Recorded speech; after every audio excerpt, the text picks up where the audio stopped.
जय हिंद दोस्तों, वंदे मातरम। आज सुबह से ही सत्येंद्र मलिक के इंटरव्यू की खासी चर्चा हो रही है, जो कि उन्होंने करण थापर के साथ किया है। इस इंटरव्यू में दरअसल सत्यपाल मलिक ने पीएम नरेंद्र मोदी के ऊपर कई सारे बड़े आरोप लगाए हैं और बताया है कि भाई जो पुलवामा का हमला था वो पूरी की पूरी केंद्र सरकार की गलती के कारण हुआ था और कोई बड़ी वजह नहीं थी। दरअसल इनका कहना है कि जो फोर्स थी उन्होंने जवानों को एयरलिफ्ट करने की मांग करी थी, लेकिन सरकार ने ऐसा करने से इनकार कर दिया था। 300 किलो आरडीएक्स के वहां पर 14-15 दिन घूमने की भी बात एक बार फिर से दोबारा शुरू हो गई। ऐसे में इन सभी चीजों के बीच में बड़ा सवाल ये उठ रहा है कि भाई क्या अब जो हमारी केंद्र सरकार है वो इस तरह के इंटरव्यूज को हटाने का काम करने वाली है। दरअसल सत्येंद्र मलिक ने सीधे तौर पर सीधा हमला किया इस बार पीएम नरेंद्र मोदी के ऊपर। अब पीएम नरेंद्र मोदी को जो बातें कही गई हैं उनको लेकर कई सारे लोगों का यह मानना है कि भाई ये सब इस इंटरव्यू को हटाया जाएगा।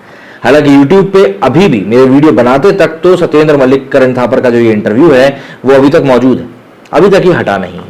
लेकिन एक बात जरूर है कि मेन स्ट्रीम मीडिया में वाकई में इस इंटरव्यू को लेकर कोई बात नहीं हो रही है। बड़ी बात यहां पर यह है कि श्रीनिवास बीवी इन्होंने कुछ एक नए आरोप लगाए हैं। इनका कहना है कि अब आगे चलकर सरकार किस तरीके से टारगेट करने वाली है मीडिया हाउसेस को, इस इंटरव्यू को लेकर उस बारे में उन्होंने बात करी।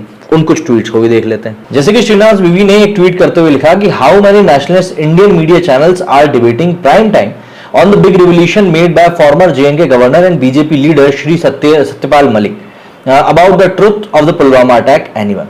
दरअसल इसमें साफ तौर पर देखिए, मेरा मानना यह कि सत्यपाल मलिक ने, भले ही आप ये मानते हो कि उन्होंने सही बात नहीं कही, लेकिन उसके बावजूद भी इसके बारे में बात तो होनी चाहिए, क्योंकि आरोप वाकई में बहुत बड़ा है।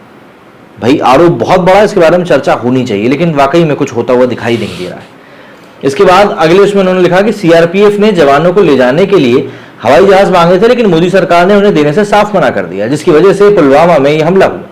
जब मैंने पीएम को बताया कि जवानों की जान हमारी वजह से गई, तब उन्होंने मुझे खामोश रहने को बोला। और जम्मू कश्मीर के पूर्व गवर्नर सत्यपाल मलिक ने यह बात कही है। अब यहां पर तो इन्होंने अजीत डोभाल जी का भी जिक्र किया था कि उन्होंने भी उनको खामोश रहने को कह दिया था। अब लेकिन फिर बात यह आ जाती है कि अमित शाह के हवाले से जो इन्होंने बात कही थी कि भाई अमित शाह ने कहा था कि मोदी जो है वो तो पागल हो गया है और ऐसी बातें, इन सबको लेकर हालांकि वो अपनी बात से पलट भी गए। तो फिर एक ऐसे व्यक्ति से जो अपने ही बयान से पलट रहा हो, आखिर आप उसके हालिया बयान के ऊपर किस तरीके से भरोसा कर सकते हैं, ये भी एक बड़ी बात है। आगे बढ़े तो इन्होंने लिखा है कि देश के सारे बड़े न्यूज चैनल्स को पीएमओ से व्हाट्सएप आ गया है। सत्यपाल मलिक के बयान को दफन करने का आदेश जारी हो चुका है। सभी बड़े चैनल्स एवं तथाकथित बड़े पत्रकारों की खामोशी इस बात का सबूत है कि ना तो अब लोकतंत्र जिंदा है और ना ही पत्रकारिता। मतलब कि सभी लोगों को व्हाट्सएप पे मैसेज चला गया। हालांकि ये बात इनकी बनाई हुई भी लग रही है, लेकिन जिस तरीके से मेन स्ट्रीम मीडिया में वाकई में इस बारे में कोई चर्चा नहीं हो रही है, वो जरूर क्वेश्चन रेज करता है। और एक सवाल दिमाग में भी कौनता है कि यार क्या वाकई में इसको दबाने की कोशिश की जा रही है, क्योंकि इस बारे में बात होना वाकई में जरूरी। इतना बड़ा व्यक्ति, इतनी बड़ी शख्सियत अगर आके देश के प्रधानमंत्री के खिलाफ इस तरह की बातें कर रहा है तो ये वाकई में काफी गंभीर बात है। वहीं पर एक और लिखा है कि श्रीनिवास बीवी बोलते हैं कि मीडिया को कहा गया है कि सत्यपाल मलिक के इंटरव्यू को जल्द से जल्द प्रोपेगेंडा की मिट्टी से मिला दो। मतलब कि बोल दो कि प्रोपेगेंडा है। YouTube take down the wire's interview as soon as possible. मतलब कि भाई टेक डाउन मतलब आप इस वीडियो को डिलीट करवाएं। आईटी सेल का कहना है कि discredit BJP leaders and farmer J and K governor Malik using all dirty tricks. मतलब कि अब उनके ऊपर कीचड़ उछालने का काम करिए। तो ऐसे में कुछ ट्वीट जो है श्रीनिवास बीवी जी ने जो किए हैं, ये साफ तौर पर बताने के लिए काफी है कि यहाँ पर इस समय माहौल कहीं से कहीं तक भी, मतलब भाजपा कहीं ना कहीं तो लैग कर रही है। आपका इस बारे में क्या कहना है? क्या वाकई में आपको लगता है ये इंटरव्यू उड़ा दिया जाएगा? क्योंकि अभी तक तो उड़ा नहीं है, और उड़ाना होता तो पहले ही उड़ गया होता।